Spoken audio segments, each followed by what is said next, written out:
أعوذ بالله من الشيطان الرجيم بسم الله الرحمن الرحيم رب اشرح لي صدري ويسر لي أمري واحلل عقدة من لساني يفقهوا قولي رب زدني علما اللهم فقهنا في الدين آمين اللهم صل على محمد وعلى آل محمد جز نمبر 4 سورہ آل عمران آیت نمبر 188 یعنی 188 لا تحسبن الذین لا تحسبن الذین آپ ہرگز یہ نہ سمجھیں انہیں جو یفرحون خوش ہو رہے ہیں بیما اس پر جو اتو و انہوں نے کیا وَيُحِبُّونَ اور وہ پسند کرتے ہیں ان یحمدو وہ تعریف کیے جائیں بیما اس پر جو لم نہیں یفعلوا انہوں نے نہیں کیا فلا تو نہ تحسبنہم آپ ہرگز سمجھے انہیں بمفازۃ من العذاب نجات پانے والے ہیں وہ عذاب سے ولہم اور ان کے لیے ہے عذاب علیم عذاب ایسا جو کہ بہت دردناک ہے۔ تو یہ تو لفظی ترجمہ ہوا۔ آپ دیکھیے لا تحسبن الذین آپ ہرگز یہ نہ سمجھیں ان لوگوں کو الذین یعنی کہ ان لوگوں کو تم یہ نہ سمجھو کہ جو خوش ہو رہے ہیں یفرحون کہتے ہیں فرح سے ہے نا خوشی حاصل کرنے سے جو خوش ہو رہے ہیں انہیں بالکل یہ نہ سمجھو کہ جو خوش ہو رہے ہیں جو اترا رہے ہیں کس کے ساتھ بما اس پر جو اتو و یحبون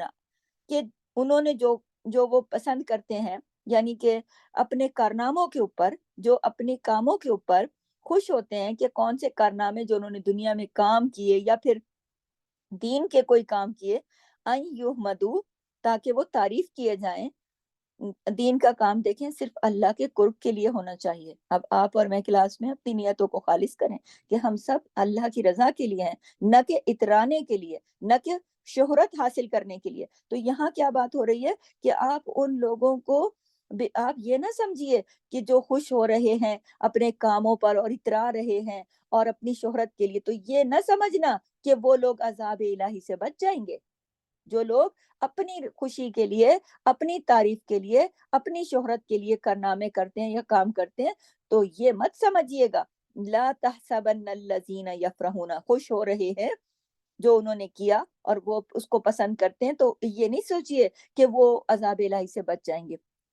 بہت ناز کرتے ہیں نا، بہت اتراتے ہیں، بہت خوش ہوتے ہیں۔ تو اب تو ایک تو میں نے پیچھے کل والی آیت میں آپ کو بیان کیا نا کہ قسم لوگوں کی وہ تھی کہ انہوں نے پیٹ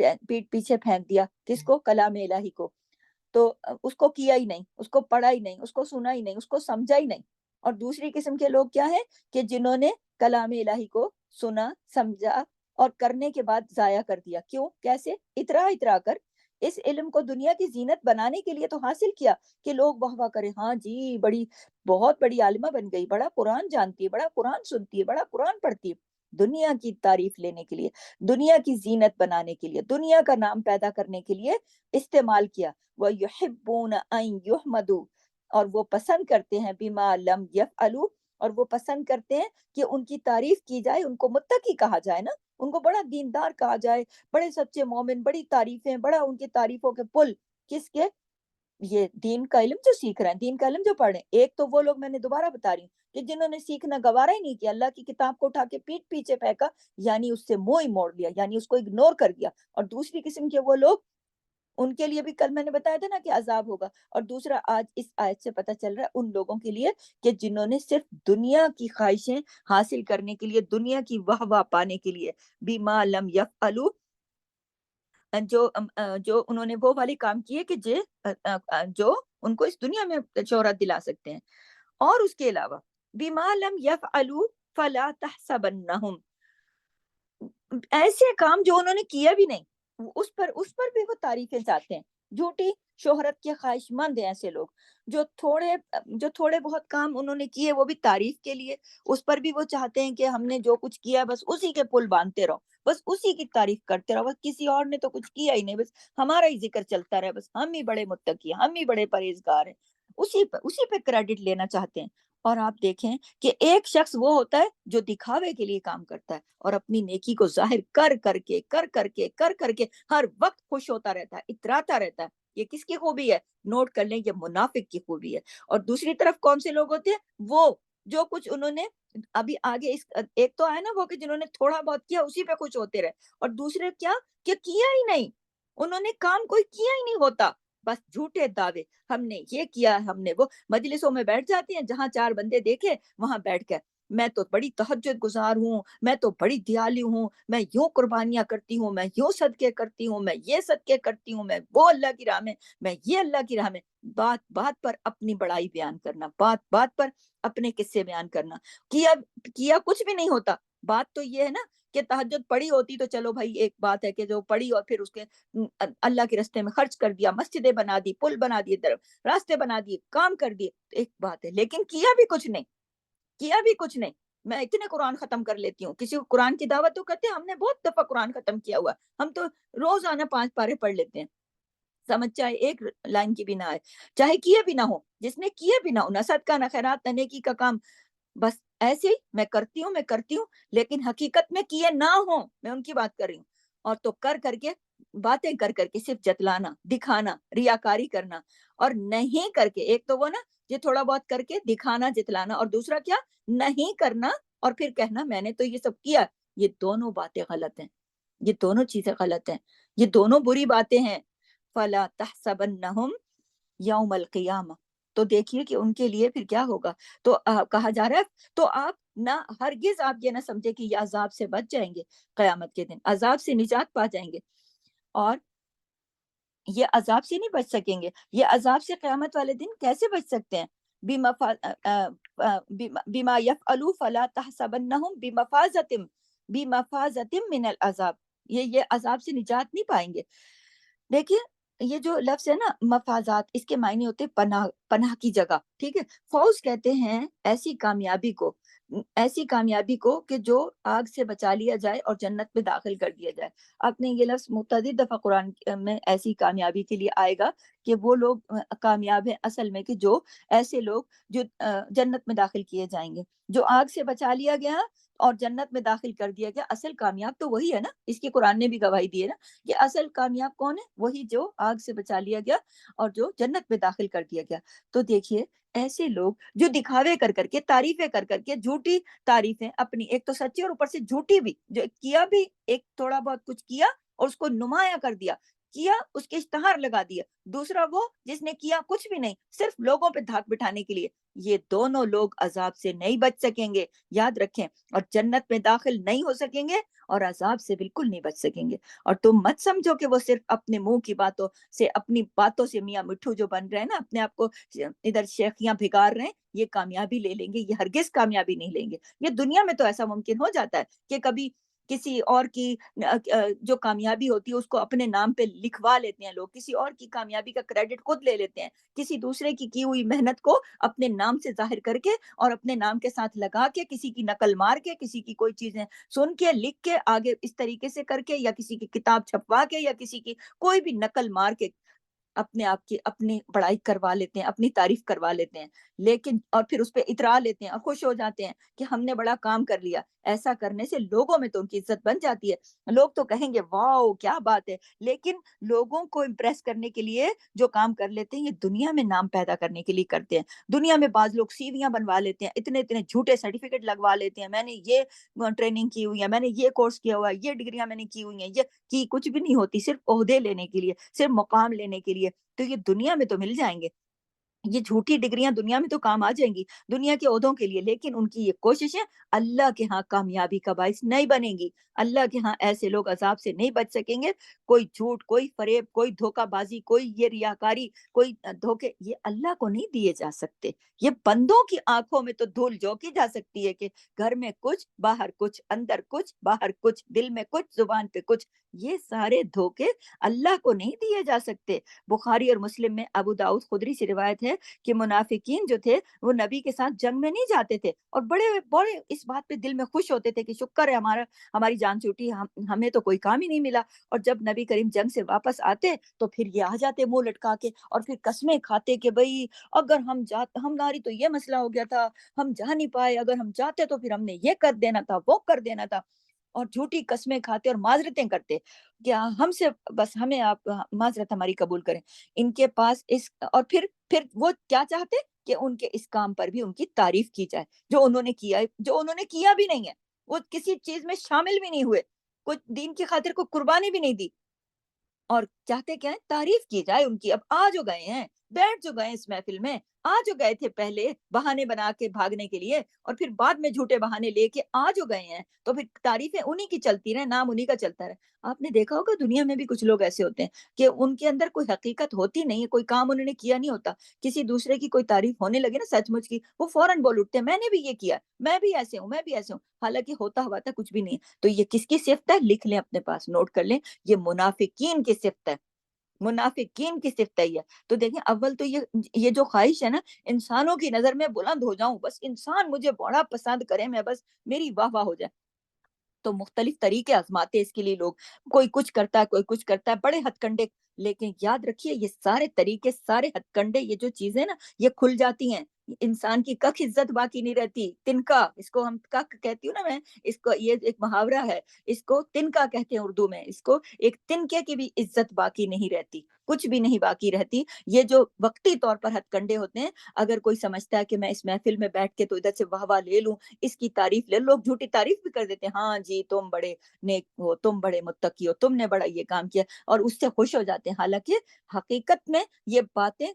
کھل کے رہتی ہیں۔ تو ہمیشہ عمل کی بات کیا ہے نوٹ کر لیں، ہمیشہ انسان کو فکر یہ کرنا چاہیے کہ میرا ہر عمل خالص اللہ کی رضا کے لیے ہونا چاہیے، بندوں کے لیے نہیں، بندے اس سے راضی ہوتے ہیں نہیں ہوتے، تعریف کرتے ہیں نہیں کرتے، اس سے آپ کو کوئی سروکار نہیں ہونا چاہیے، اور جو نیکی کا کام اللہ کی خاطر کرتا ہے وہ کرتا چلا جائے چاہے لوگ کچھ بھی کہیں، تبھی روز قیامت نجات ہو سکتی ہے۔ کوئی نیکی کا کام لوگوں کی باتوں کی وجہ سے روک بھی نہیں دینا چاہیے، آپ جو کام کر رہے ہو آپ نے نیت کر لی، ارادہ کر لیا، اب آپ کو اس سے کوئی فرق نہیں پڑتا کوئی کیا کہتا ہے، کہتا رہے، آپ تو اللہ کی رضا کے لیے کرتے ہو نا، جو کام اللہ کی رضا کے لیے کیا جائے اسے اللہ کی رضا کی خاطر آپ کی نیت ہو اس کو آپ جاری رکھیں، اور جو کام آپ اللہ کی رضا کے لیے کر ہی نہیں رہے ہو تو وہ نہیں کرنا ہے، جس میں یعنی کہ کرنا کیا ہے، ہر کام میں جو کام بھی کرنا ہے اللہ کی خاطر کرنا ہے، جو کام بھی کرنا ہے، ٹھیک ہے۔ تو یہ ہماری یہاں پر آیت نمبر 188 کمپلیٹ ہوئی، میں نے اس کا عمل کی بات بھی آپ کے ساتھ شیئر کر دی۔ اگلی آیت پر جاتی ہوں کہ وَلِلَّهِ مُلْكُ السَّمَاوَاتِ وَالْأَرْضِ، اور اللہ ہی کے لیے ہے بادشاہت آسمانوں اور زمین کی، واللہ علی کل شیء قدیر، اور اللہ اوپر ہے ہر چیز کے بہت قادر، اللہ اکبر کبیرہ والحمد للہ کثیرہ وسبحان اللہ بکرۃ واسیلہ، اور وللہ ملک السماوات والارض، اور اللہ ہی کے لیے ہے بادشاہت آسمانوں اور زمین کی، واللہ علی کل شیء قدیر، وہ ہر چیز پر قدرت رکھنے والا ہے۔ آپ پیچھے آیات میں ہم نے پڑھا تھا نا کہ یہود کہتے تھے کہ اللہ تو فقیر ہے، ہم بڑے غنی ہیں، اس نے تو ہم سے قرض حسنہ مانگ لیا، تو اللہ فرما رہے ہیں ہوش میں آ جاؤ، ہوش کی گولیاں کھا لو، اللہ تو وَلِلَّهِ مُلْكُ السَّمَاوَاتِ وَالْأَرْضِ، اللہ تو مالک ہے زمین و آسمان کا، اور صرف مالک ہی نہیں بلکہ عَلَى كُلِّ شَيْءٍ قدیر، وہ قدرت بھی رکھتا ہے۔ قدرت کیا ہے؟ قدرت ہے اس چیز کا نام کہ کسی کام کے کرنے کے قابل ہو جانا بغیر عاجزی کے، اس کو کہتے ہیں قدرت۔ یہ اور کیا کمزوری کے بغیر کسی کام کو کرنا کہلاتا ہے قوت۔ تو بات یہ ہے کہ ساری قوت اور ساری کی ساری قدرت اللہ کے ہاتھ میں ہے۔ اب یہاں پر میں آپ کو ایک بہت امپورٹنٹ بات بتاؤں کہ اب یہ سورہ آل عمران کی جو آخری آیات ہماری شروع ہو رہی ہیں، تو ان کی بڑی اہمیت ہے، ان کی اہمیت نوٹ کر لیں اپنے پاس، اور اس کو انشاءاللہ آپ لوگ بھی عمل میں لائیں، دعا کریں کہ اللہ ہمیں بھی اس قابل بنا کے ہم بھی نبی کریم صلی اللہ علیہ وسلم کی جو سنت ہے اس کے مطابق ہم بھی عمل کریں۔ دیکھیے کہ سورہ آل عمران کی جو آخری آیات اب آگے ہماری شروع ہوں گی آخر تک کی، یہ تہجد کے وقت جب نبی کریم صلی اللہ علیہ وسلم اٹھتے تھے تو اس وقت آسمان کی طرف نظر اٹھا کر یہ آیات پڑھتے تھے، اور اس کے بارے میں ایک روایت ہمیں ملتی ہے جو ہے صحیح ابن حبان کی، کہ عطا بن ابی رواح حضرت عائشہ کے پاس تشریف لے کر عرض کیا حضور صلی اللہ علیہ وسلم کے حالات میں سے جو عجیب چیز آپ نے دیکھی ہو وہ ہمیں بتائیں، تو حضرت عائشہ نے فرمایا آپ نبی صلی اللہ علیہ وسلم کی کس شان کے بارے میں پوچھتے ہیں، ان کی تو ہر شان عجیب تھی، تو ہاں ایک عجیب واقعہ ہے جو میں آپ کو سناتی ہوں۔ یہ حضرت عائشہ نے کہا کہ ایک رات آپ صلی اللہ علیہ وسلم حضرت عائشہ کے پاس، جیسے حضرت عائشہ سنا رہی ہیں کہ میرے پاس نبی کریم صلی اللہ علیہ وسلم تشریف لائے، لحاف میں تھے، اور فرمایا مجھے اجازت ہے کہ میں اپنے پروردگار کی عبادت کروں۔ پھر وہ بستر سے اٹھے، وضو فرمایا، مسواک کیا، قیام کے لیے کھڑے ہو گئے، اور اس قدر روئے قیام میں کہ آپ کے آنسوؤں سے آپ کا سینہ تر بتر ہو گیا۔ پھر رکوع میں گئے، پھر مسلسل روتے رہے یہاں تک کہ صبح ہو گئی، اور حضرت بلال آئے اور نماز کی اطلاع دی۔ اور حضرت عائشہ فرماتی ہیں کہ میں نے عرض کیا کہ آپ اس قدر گریا کیوں کرتے ہیں؟ اللہ نے تو آپ کے اگلے پچھلے سارے گناہ معاف کر دیے ہیں۔ تو آپ صلی اللہ علیہ وسلم نے فرمایا کیا میں اس کا شکر گزار بندہ نہ بنوں؟ اور اور میں یہ میں شکریہ میں گریہ ازاری کرتا ہوں، یہ جو میں روتا ہوں حاجی کرتا ہوں اللہ کے آگے، یہ میں اللہ کا شکر ادا کرتا ہوں، کیونکہ آج کی شب یعنی آج کی رات اللہ نے مجھ پر یہ آیات مبارکہ نازل فرمائی ہیں۔ اِنَّ فِي خَلْقِ السَّمَاوَاتِ وَالْأَرْضِ وَاخْتِلَافِ اللَّيْلِ وَالنَّهَارِ لَآيَاتٍ لِأُولِي الْأَلْبَابِ۔ تو یہاں سے اب ہم آخر تک کی ساری آیات ہیں، تو آگے چلتی ہوں کہ وہ آیات دیکھیں کہ جن کے بارے میں حضور صلی اللہ علیہ وسلم نے یہ بات کی تھی، اور وہ ہر روز تہجد میں پڑھتے تھے، اور نبی اکرم صلی اللہ علیہ وسلم نے فرمایا کہ تباہی ہے اس شخص کے لیے، نوٹ کر لیں، نبی پاک صلی اللہ علیہ وسلم نے فرمایا ان لوگوں کے لیے تباہی ہے کہ جنہوں نے ان آیات کو پڑھا مگر ان پر غور و فکر نہیں کیا۔ بخاری کی روایت میں آتا ہے کہ ابن عباس کہتے ہیں کہ ایک شب وہ اپنی خالہ حضرت میمونہ کے پاس تھے جو نبی اکرم صلی اللہ علیہ وسلم کی زوجہ تھیں۔ تو ابن عباس کہتے ہیں کہ میں نے نبی کریم صلی اللہ علیہ وسلم کے کمرے میں ہی مطلب لیٹنا پسند کیا، وہاں پہ لیٹ گئے تو سو گئے۔ آپ نے وہ کہتی ہیں کہ جب نبی کریم آئے، نبی کریم آ کے سو گئے، جب رات کا آخری حصہ شروع ہوا تو آپ صلی اللہ علیہ وسلم اٹھ کے بیٹھے، آسمان کی طرف دیکھا، پھر یہ آیت پڑھی ان فی خلق السماوات والارض، پھر کھڑے ہو گئے، یعنی اٹھنے سے پہلے پڑھ لیتے تھے، پھر وضو کیا، مسواک کیا، پھر 11 رکعت تہجد پڑھی، اس کے بعد پھر بلال نے اذان دی، پھر آپ نے فجر کی 2 سنتیں پڑھی، پھر آپ باہر نکلے اور صبح کی نماز پڑھائی۔ تو اس سے آپ صلی اللہ علیہ وسلم کے معمولات کا بھی پتہ چلتا ہے۔ تو آئیے آج ہم ان آیات پر غور و فکر کرتے ہیں۔ اللہ نے فرمایا ان فی خلق السماوات والارض، بے شک تخلیق میں آسمانوں اور زمین کی، خلق، یہ جو لفظ ہے نا خلق، خلق ہوتا ہے کسی مثال کے بغیر پیدا کرنا، یعنی پہلے نہیں تھا آسمان اور زمین، اللہ تعالیٰ نے نئے سرے سے بالکل اس کو نہیں تھا اور پیدا کیا۔ اور واختلاف اللیل والنہار، اور رات اور دن کے اختلاف، رات اور دن کے، اور اور اختلاف میں رات اور دن کے، تو آپ یہ دیکھیے رات اور دن ایک دوسرے سے مختلف ہیں، ان میں بہت فرق ہے، ان میں بہت ساری چیزیں مختلف ہیں۔ کس کس اعتبار سے مختلف ہیں؟ سب سے پہلے اگر ہم دیکھیں نا تو شکل کے حساب سے یہ دونوں ایک دوسرے سے مختلف ہیں۔ رات اندھیری ہوتی ہے، دن روشن ہوتا ہے۔ پھر یہ کہ ہم ان کو دوسرے نمبر پہ ہم ان کو طول اور قصر کے حساب سے بھی الگ کر سکتے ہیں۔ کیسے؟ طول کہتے ہیں نا لمبے کو، قصر کہتے ہیں چھوٹے کو، کبھی رات بڑی، کبھی دن چھوٹا، کبھی دن لمبا، کبھی رات بڑی، تو کبھی چھوٹے کبھی بڑے۔ پھر یہ ہے کہ گرمی سردی کے حساب سے، یعنی موسم کے حساب سے بھی ہم کر سکتے ہیں کہ کبھی راتیں ٹھنڈی، کبھی دن گرم، کبھی راتیں گرم، کبھی دن ٹھنڈے۔ تو دیکھیں کہ گرمی اور سردی کے اعتبار سے بھی الگ الگ ہے۔ پھر یہ کہ ہلکی اور بھاری ہونے کے حساب سے اعتبار سے بھی ہم ان کو الگ کرتے ہیں نا، ان میں اختلاف ہے۔ کیسے؟ کبھی دن بہت اچھے گزرتے ہیں اور رات انسان پر بھاری ہو جاتی ہے، اس کا دل ہی نہیں لگتا، اور پھر کبھی کبھی ایسا ہوتا ہے کہ رات کو وہ بڑے آرام سے سوتا ہے اور دن اس پر بھاری ہو جاتا ہے، اس کا دل ہی نہیں لگتا۔ تو پھر یہ کہ کوئی دن خوشی کا ہوتا ہے، کوئی دن غم کا ہوتا ہے، کسی دن اچھا نہیں دل نہیں لگتا، کوئی دن انسان کی عزت اور ترقی کا دن ہوتا ہے، اور کوئی دن انسان کی ذلت اور ندامت کا دن ہوتا ہے۔ کسی دن انسان بہت ساری نیکیاں کر لیتا ہے اور کسی دن انسان کچھ بھی نہیں کر سکتا۔ تو یہ سارا اختلاف ہے نا، ان فی خلق السماوات والارض واختلاف اللیل والنہار، تو یہ سارا اختلاف ہے نا۔ اسی طرح آسمان اور زمین کی پیدائش میں بھی اللہ تعالیٰ کی نشانیاں موجود ہیں۔ آسمانوں کی وسعت کو دیکھیں، بلندیوں کو دیکھیں، اس میں جو کچھ ستارے، سیارے، کہکشائیں، گلیکسیز، کیا کچھ ہے، بادل، کتنی خوبصورتی، ہر چیز کی خوبصورتی، اس کے رنگ، بدلتے رنگ، مشرق مغرب، صبح و شام، رات کو آسمان دیکھیں، صبح کو آسمان دیکھیں، رات کو دیکھیں، دن کو دیکھیں، ڈھلتے سورج کے وقت دیکھیں، نکلتے وقت دیکھیں، آسمان پر چمکتے چاند ستارے سورج دیکھیں، ہر چیز جو ہے اس میں کوئی خلل ہے بھلا، کوئی رکاوٹ ہے بھلا، کوئی رکھنا ہے بھلا، کوئی اس میں توڑ ہے بھلا؟ نہیں، کوئی آسمان پر کوئی خلل، کوئی سوراخ، کوئی خرابی کچھ ہے؟ نہیں، یہ ایسی مکمل چھت ہے، جو اتنی خوبصورت چھت ہے کہ جب جب دیکھو تو دل میں خیال آتا ہے۔ اسی مضمون کو لے کے سورہ ملک میں بھی اللہ نے بتایا کہ زمین و آسمان کی وسعت کے ساتھ جو خوبصورتی رکھی ہے، اور کیسے کیسے خزانے ہیں زمین میں، اور اسی نے انسان کو مٹی سے بنایا اور واپس اسی زمین میں لوٹایا جائے گا۔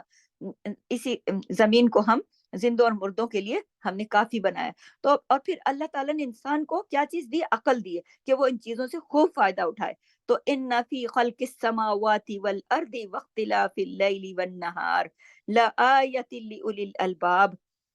تو بے شک زمین اور آسمان کی پیدائش میں اور رات اور دن کے اختلاف میں لآیتن، البتہ نشانیاں ہیں. آیات، آیت کی جمع ہے. آیات جو ہے کہتے ہیں نشانیوں کو، علامات کو. کس بات کی نشانیاں؟ آپ سوچیں نا، غور کریں کہ نشانیاں، میں نے کہا نا کہ اتنی ساری نشانیاں ہیں. آسمان کو دیکھ کر کون یاد آتا ہے؟ آسمان کو نشانی نہیں ہے کیا اللہ کی؟ بنانے والا یاد آتا ہے نا، اللہ جو رب ہے، جو خالق ہے، جو مالک ہے، جو کسی دوسرے کا تو خیال نہیں آتا نا، ہمیں اللہ ہی کا خیال آتا ہے. کیا میرے رب کی شان ہے، کیا زبردست میرے رب کی پہچان ہے، کیا بنایا اس نے. اسی طرح جب ہم زمین پر سجدہ کرتے ہیں، ہم زمین پر بیٹھتے ہیں، لیٹتے ہیں، سجدہ کرتے ہیں، کبھی آپ کو موقع ملا ہو کہ آپ نے خالی زمین پر کسی پارک میں کسی جگہ پر سجدہ کیا ہو، مٹی پہ کیا ہو، کسی مسجد کی زمین پر یا کہیں پر بھی، تو اللہ کی قدرت یاد آتی ہے کہ نہیں؟ انسان کو احساس ہوتا ہے نا کہ میں بھی زمین کا حصہ ہوں، یہ جو میرا جسم ہے یہ سب بھی اسی زمین سے آیا اور پھر لوٹ کے میں نے اسی زمین میں چلے جانا ہے. یہ جو تھوڑی سی مٹی باہر نکلی ہوئی ہے نا جسم کی حالت میں،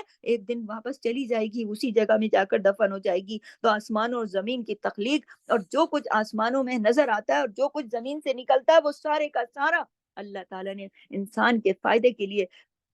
رکھا. اور جو اس زمین سے ہم حاصل کرتے ہیں کتنے فائدے، غور کریں نا، سارا کچھ تو ہماری غذا اسی زمین سے اگتی ہے. جو کچھ ہم کھاتے پیتے ہیں وہ سب زمین سے آتا ہے. ہماری روح آسمان سے آئی ہے، ہمارا جسم زمین سے بنا ہے، تو ہم زمین کی پیداوار کو کھا کر زندہ رہتے ہیں. اللہ تعالیٰ نے اس زمین میں کیا کچھ نہیں رکھا. اس زمین کو دیکھ کر، اس زمین پر لہلہاتے کھیت، چلتے دریا، اس زمین کی ہر ہر چیز کو دیکھ کر کیا رب یاد نہیں آتا؟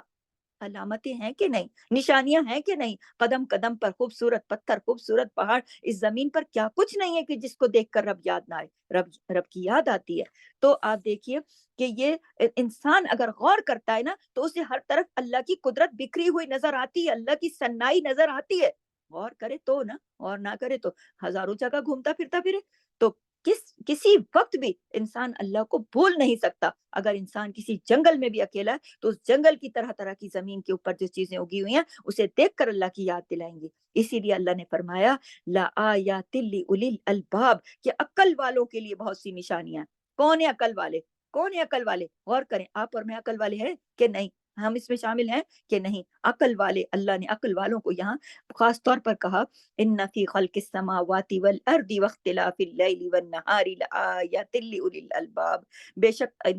آسمان اور زمین کی تخلیق کی اللہ نے، اور اس میں رات اور دن میں اختلاف ہے، لیکن سمجھتا کون ہے اس کو؟ عقل والے ان نشانیوں کو سمجھتے ہیں. کون ہے عقل والے؟ جو زمین کو دیکھ کر، آسمان کو دیکھ کر اللہ کی قدرت کو پہچانتے ہیں، اس پر شک نہیں کرتے یہ خود ہی بن گیا ہوگا، یہ کوئی ایسے بن گیا ہوگا ویسے. دیکھیں آج کے دور میں ایسے کتنے لوگ ہیں جو کیسے کیسی مہارت حاصل کی ہوئی ہے، دوربینوں سے دور دور تک آسمانوں کو دیکھتے ہیں، سمجھتے ہیں، لیکن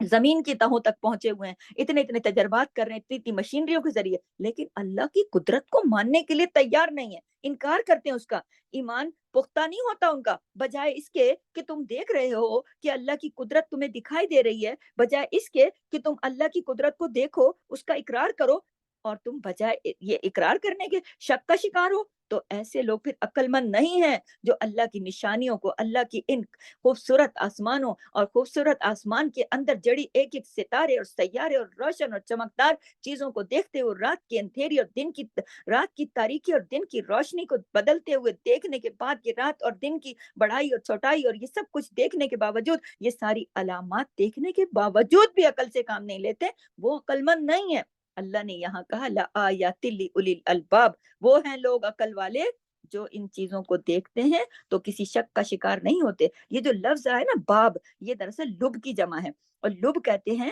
مغز کو، مغز کے خلاصے کو کہتے ہیں. پورے جسم کا خلاصہ ہمارا دماغ ہے. پورے دماغ کو دیکھیں نا، اگر ہمارا دماغ چل رہا ہے، ہمارا دماغ ہی آرڈر کرتا ہے ہمارے جسم کو. ہم جو کچھ بول رہے ہیں، سن رہے ہیں، دیکھ رہے ہیں، پیچھے آرڈر کس کا چل رہا ہے؟ دماغ کا. اگر ہمارا دماغ ڈس آرڈر ہو جائے تو ہمارا جسم چاہے جتنا بھی فٹ ہو، چاہے جتنا بھی خوبصورت ہو، کسی کام کا نہیں ہے. تو دماغ جو ہے نا پورے جسم کو کنٹرول کر رہا ہوتا ہے. ایک آپ کسی گرم چیز کو چھوتے ہیں، فوراً آپ کے دماغ وہاں سے آرڈر جاری کرتا ہے ہاتھ پیچھے کر لو. آپ فوراً ہاتھ کھینچ لیتے ہیں. کیوں؟ کیونکہ آپ کا دماغ اندر سے لہریں جو چلی جاتی ہیں ہاتھ تک کہ بھائی پیچھے کرو. تو ہمارے پورے جسم کا کنٹرول جو ہے وہ ہمارے دماغ میں ہے۔ تو عقل کیا ہوتی ہے؟ جو انسان کی رہنمائی کرتی ہے مختلف چیزوں کے ساتھ، وہ معاملہ کیا کرے، کیسے پیش آئے، کیا کرے کیا نہ کرے، یہ ہے عقل۔ عقل والوں کو یہ چیزیں پتہ ہوتی ہیں، بے عقلوں کو یہ چیزیں نہیں پتہ ہوتی ہیں۔ تو